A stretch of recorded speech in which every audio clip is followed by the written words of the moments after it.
He quit his high-paying job in New York to start Amazon. He's the founder of Blue Origin, a human spaceflight company. He's the richest person in the world. Worth over $182 billion. He's Jeff Bezos, and here's our take on his top 10 rules for success. Okay, let's kick it off with rule number 1. Align with customer interests. One of the unusual things that we do in the Kindle device business is we sell our hardware near break even.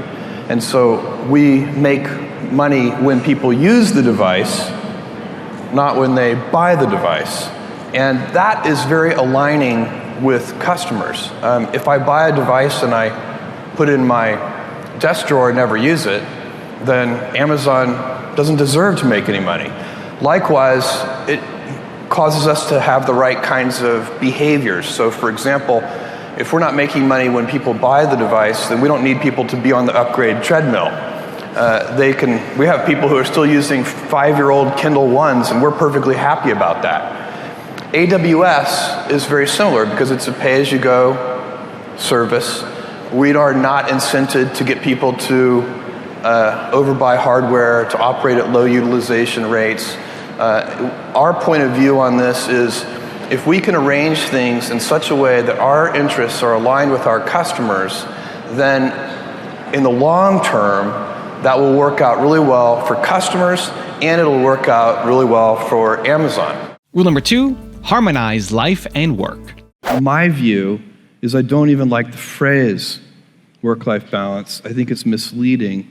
I like the phrase work-life harmony, because I know that if I am energized at work, happy at work, feeling like I'm adding value, part of a team, whatever energizes you, that makes me better at home.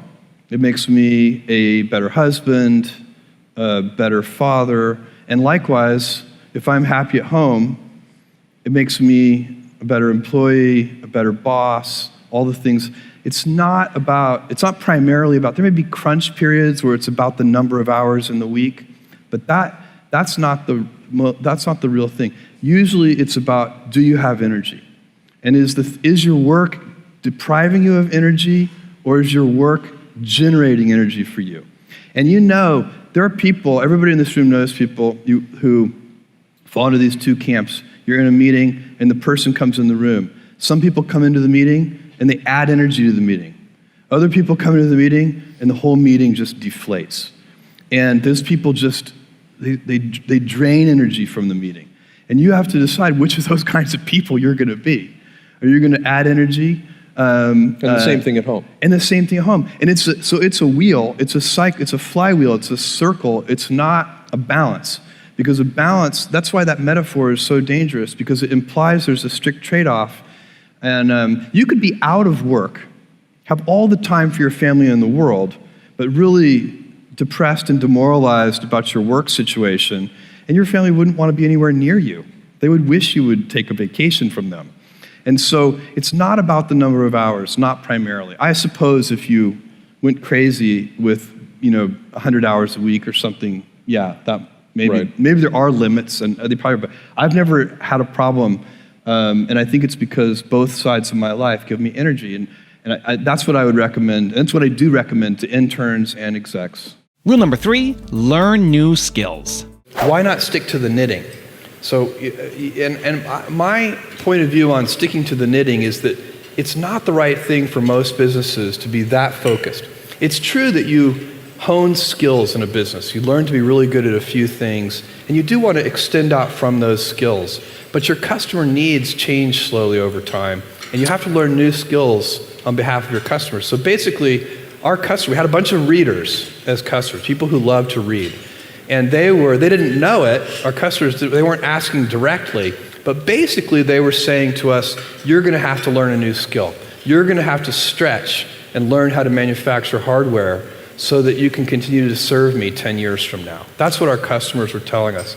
And that's good. If businesses, try new things and stretch their muscles and put themselves in uncomfortable situations. I think one of the reasons that businesses stick to the knitting is because it's way more comfortable. Rule number 4, don't be afraid to fail. There are a couple of other things that are essential for innovation and invention that are not as fun. One of them is you have to have a willingness to fail. You have to have a willingness to be misunderstood for long periods of time.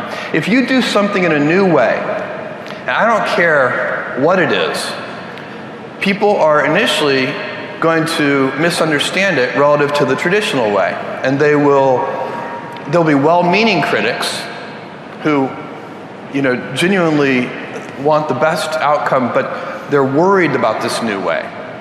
And there'll also be, of course, self-interested critics who have a vested interest in the traditional, they have some profit stream tied to the traditional way. But doing things, if you never want to be criticized, for goodness sake, don't do anything new.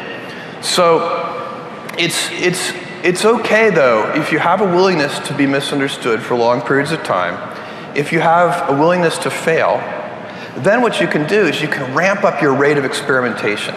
So successful invention is inventions that customers care about. It's actually relatively easy to invent new things that customers don't care about. But successful invention, if you want to do a lot of that, you basically have to increase your rate of experimentation. And that you can think of as a process. How do you go about organizing your systems, your people, all of your assets, your own daily life and how you spend time? How do you organize those things to increase your rate of experimentation? Because not all of your experiments are going to work. Also, if you want to have more self-confidence and self-belief, I've created a special free program called 254 because the science says that it takes up to 254 days of consecutive action to build a habit. So what I'm going to do is send you an unlisted video to your email every day for 254 days for free to help your confidence and self-belief shift forward. The link to join is in the description below. If everything has to work in 2 to 3 years, then that limits what you can do. If you absolutely can't tolerate critics, then don't do anything new or interesting. The number one thing that has made us successful by far is obsessive, compulsive focus on the customer. Rule number 5, combine expertise and the beginner's mind. You need people who, and this is very tricky, you need people who are experts in a certain domain area, because the world is so complex today, it's really hard to invent something if you're not an expert, if you don't have the underlying tools at your disposal and know what's going on. You can't invent something in neurosurgery without knowing something about neurosurgery. It's just going to be very difficult because we're very advanced. And that's true in every field of endeavor. But to really be an inventor, you have to combine that expertise with the beginner's mind. You have to have a certain childlike ability to not be trapped by your expertise. And that fresh look, that beginner's mind, once you're an expert, is unbelievably hard to maintain. But great inventors are always looking. They have a certain divine discontent, and they may have seen something 1,000 times, and still it occurs to them that thing, even though they're accustomed to it, could be improved. And that's, you have to look for people like that. And I also think cultures support that. You can't, even if you're that kind of person, if you're in a culture that doesn't support failure, willingness to fail is critical for invention, willingness to be misunderstood for long periods of time. Most inventions don't really work that well in the beginning. They're clumsy, they're little toddlers, they're always falling and tripping. And so you have to have a culture in your organization that supports this kind of stumbling and wandering. Just because you're wandering doesn't mean you're lost. And that's a really important thing to keep in mind when you're trying to invent. Rule number 6, delegate. I think it's the very rare idea that can be done by a single individual. Almost everything that is going to change the world, solve a problem, improve something, these are usually big efforts, and they require a team working together to really get something important done. And that has been the story of Amazon.com. At every step along the way, we've had a team here that is is making this work. I mean, I don't know. Even at the smallest scale, you have to figure out how to get help from your friends, from your family members, from people that you can hire in those early days. I think without that, it would never work. Rule number 7, minimize the regrets. From the very beginning, in 1994, when I came across this fact that the web was growing at 2,300% a year, I was working on Wall Street, a very specialized kind of investment bank called a quantitative hedge fund, a company called D.E. Shaw. And when I decided I was going to go do this crazy thing, I went and told my boss, and he said, well, let's go for a walk. So we went on a 2-hour walk in Central Park. And he actually thought it was a good idea. He's a very smart guy. His name is David Shaw. He's one of the few people I know who has a fully developed left brain, a fully developed right brain, just a super smart guy. And he said, this is a great idea, but it would be a better idea for somebody who didn't already have a good job.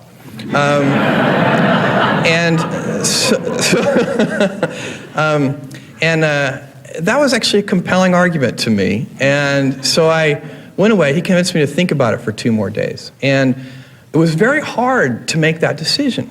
And until I found the right framework in which to make the decision. And I think because I know there are a lot of people who are interested in entrepreneurial activities out there, I think this could be useful.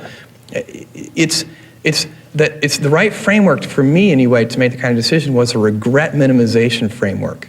So I projected myself into the future, and I'm 80 years old, and I'm looking back on my life. What do I want to have done at that point? I want to have minimized all the regrets that I have. And I knew that when I was 80, there was no chance that I would regret having walked away from my 1994 Wall Street bonus or any of that kind of thing. I wouldn't even remember that. But I did think there was a chance that I might regret not having participated somehow in this thing that I thought was going to be very exciting called the internet. And I also knew that if I tried and failed, I wouldn't regret that. So once I thought about it that way, it became incredibly easy to make that decision. Rule number 8, build stable strategies. I very frequently get the question, what's going to change in the next 10 years? And that is an interesting question. It's a very common one. I almost never get the question, what's not going to change in the next 10 years? And I submit to you that that second question is actually the more important of the two. Because you can build a business strategy around the things that are stable in time. And so as you pointed out, in our retail business, we know that customers want low prices. And I know that's going to be true 10 years from now. They want fast delivery. They want vast selection. It's impossible to imagine a future 10 years from now where a customer comes up to me and says, Jeff, I love Amazon. I just wish the prices were a little higher. You know how I love Amazon. I just wish you delivered a little more slowly. Impossible. And so the effort that we put into those things, spinning those things up, we know the energy we put into it today will still be paying dividends for our customers 10 years from now. And so those, when you have something that you know is true, even over the long term, you can afford to put a lot of energy into it. On AWS, the big ideas are also pretty straightforward. It's impossible for me to imagine that 10 years from now, somebody is going to say, I love AWS, I just wish it were a little less reliable. Or I love AWS, I just wish you would raise prices. It should be a little more expensive. Or I love AWS, and I wish you would innovate and improve the APIs at a slightly slower rate.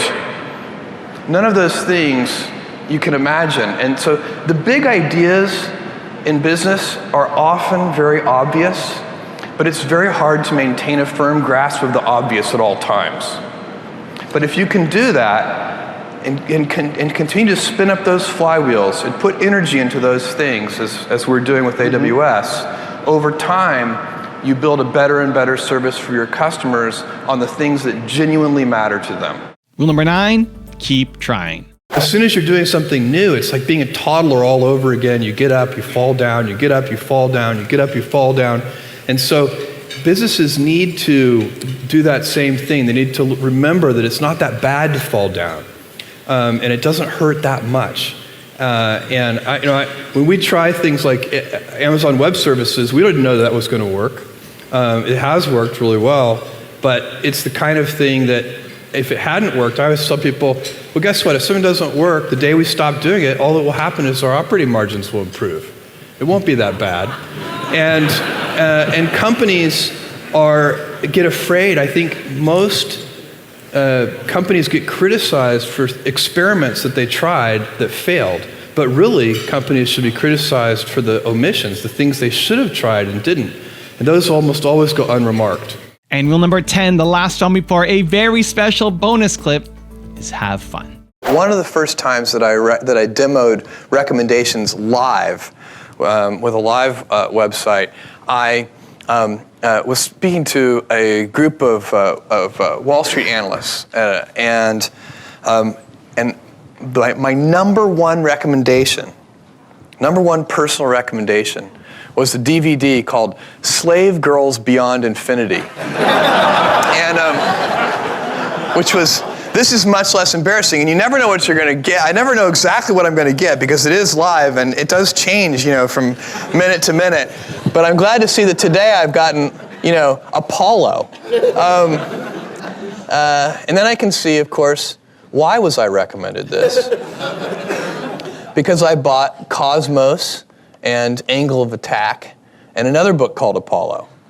But Slave Girls Beyond Infinity, I'll just show you, was a little embarrassing.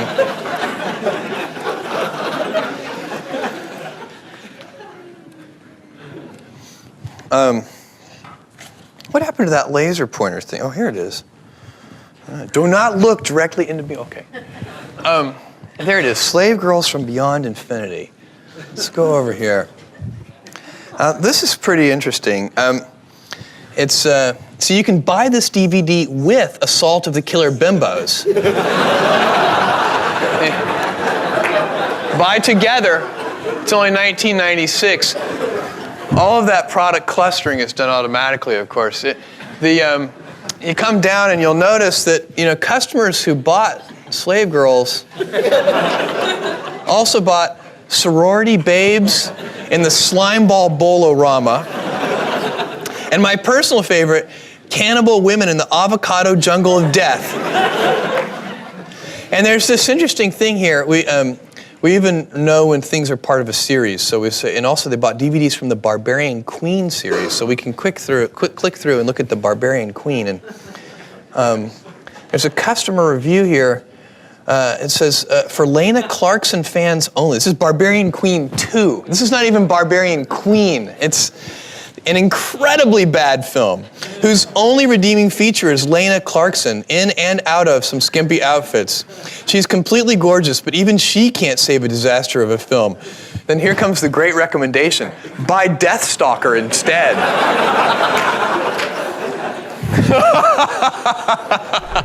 Now I've got a special bonus clip that I think you're going to enjoy. But before that, it's time for the question of the day. I want to know, what was your single biggest takeaway from this video and your plan of action for the next week? When you watch a video and you just get motivated, the sign says you have a 35% chance of actually following through. That's not good enough, Believe Nation. We got to take action. But when you get motivated and then you create a specific plan of action for when and how you're going to do it, your number jumps from 35% to 91% chance of following through. And when you commit to somebody else, like posting down here in the comments below, that number jumps to 95%.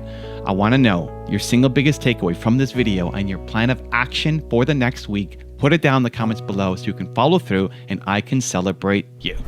That blank sheet of paper stage is one of the hardest stages, and one of the reasons it's hard is because at that stage there's nobody counting on you but yourself. One of the things that is very motivating, today it's easy because we've got millions of customers counting on us, and thousands of investors counting on us, and then thousands of employees all counting on each other. But in that beginning stage, it's really just you. And you can quit any time. Nobody's going to care.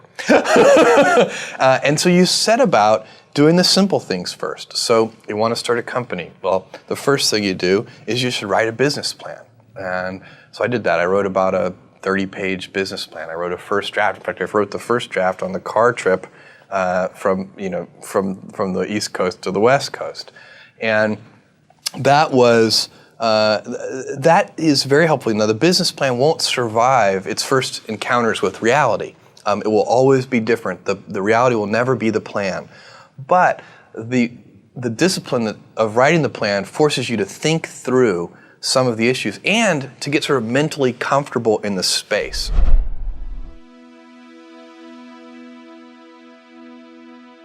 If you want 10 more amazing rules from Jeff Bezos, check out the video right there next to me. I think you'll enjoy it. Continue to believe, and I'll see you there. You can always be better.